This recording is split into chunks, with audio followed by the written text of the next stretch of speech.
বছর তিনেক আগে তৈরি হয়েছিল রাস্তা, আর 3 বছরের মধ্যেই সেই রাস্তার অবস্থা বেহাল। গোটা রাস্তার মাঝে মধ্যেই খানাখন্দে ভরা। বর্তমানে রাস্তাটি একদমই চলাচলের অযোগ্য পরিণত হয়েছে।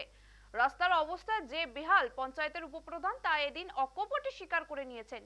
পূর্বস্থলী 1 নম্বর ব্লকের বকপুর পঞ্চায়েতের অন্তর্গত নওপাড়া থেকে চক বামনগড়িয়া পর্যন্ত দীর্ঘ 11 কিলোমিটার রাস্তা দীর্ঘদিন ধরে বেহাল। বর্ষার সময় এই রাস্তা দিয়ে চলাচল একেবারেই অসম্ভব হয়ে ওঠে। গ্রামবাসীরা জানাচ্ছেন এই রাস্তা দিয়ে 38টি গ্রামের মানুষ যাতায়াত করতে পারেন প্রতিদিন। Nadanghat Rampuria high school, Nadanghat girls high school এবং নাদনঘাট হাই স্কুলের ছাত্রছাত্রীরা এই রাস্তা দিয়েই স্কুলে যায়। প্রতিনিয়ত ঘটে ছোট বড় দুর্ঘটনা। এই পরিস্থিতিতে দ্রুত রাস্তার সংস্কারের দাবি এলাকাবাসীর। এ প্রসঙ্গে বকপুর গ্রাম পঞ্চায়েতের উপপ্রধান শহীদুল শেখ জানান, জেলা পরিষদ এই রাস্তাটি তৈরি করেছিলেন।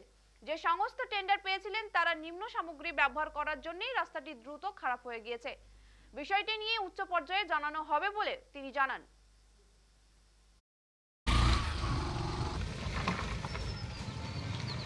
যদি এক ফুটা বৃষ্টি হয়ে যায় রাস্তা দিয়ে, এই রাস্তা দিয়ে মানুষের যাওয়ার মতো আর পজিশন থাকে না। আচ্ছা, আমরা গরু ছাগলের মতো যাওয়া আসা করি। যদি বাচ্চাদের স্কুলে যেতে বলা হয়, সমস্ত জায়গায় জল দাঁড়িয়ে রয়েছে, আপনি দেখতে পাচ্ছেন। হ্যাঁ, তাই এই জলের জন্য বাচ্চারাকে স্কুলে যেতে চাইছে না। হ্যাঁ, বা কোনো যদি পেশেন্ট থাকে, গর্ভবতী কোনো পেশেন্ট, আমার মনে হয় রাস্তা দিয়ে তার হয়ে যাবে, রাস্তার যা পজিশন, তাকে আর হসপিটাল পর্যন্ত পৌঁছাতে হবে না, এমনকি মারাও যেতে পারে। কি চাইছেন? আমরা চাইছি এই রাস্তাটা দ্রুত নির্মাণ হোক। আচ্ছা, হ্যাঁ, যাতে সবারই সুবিধা হয় রাস্তায় চলাফেরা করার। বা সামনে বর্ষা আসছে, তার আগে আগেই যেন রাস্তাটা কমপ্লিট হয়ে যায়, এটাই আমরা চাইছি। ভালো হলে তো ভালো। আমাদের তো যাতায়াতের অবস্থা বিশাল খারাপ। কোথায় গেছিলেন? নপাড়া মোড়ে আমাদের নপাড়ার দোকান আছে, আচ্ছা। রোজ যাতায়াত হয় 4-5 বার করে। আচ্ছা, এতে কি অসুবিধা হচ্ছে? প্রচুর অসুবিধা।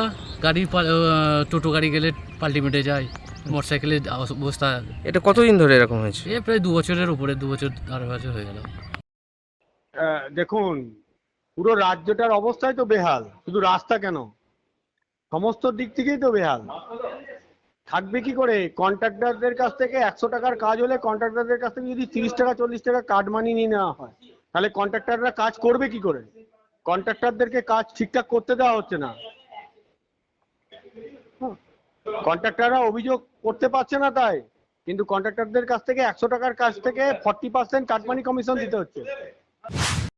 এই সরকারের অবস্থা কোনটায়, কোন জায়গাটা ভালো আছে? সবই তো বেহাল।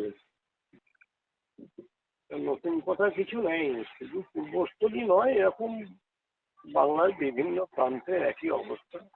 বলছি বেহাল সেরকম হয়নি, হয়েছে, এটা পঞ্চায়েত থেকে ব্যবস্থা করা হয়েছে। হ্যাঁ, খুব শীঘ্রই সে কাজ আরম্ভ হবে।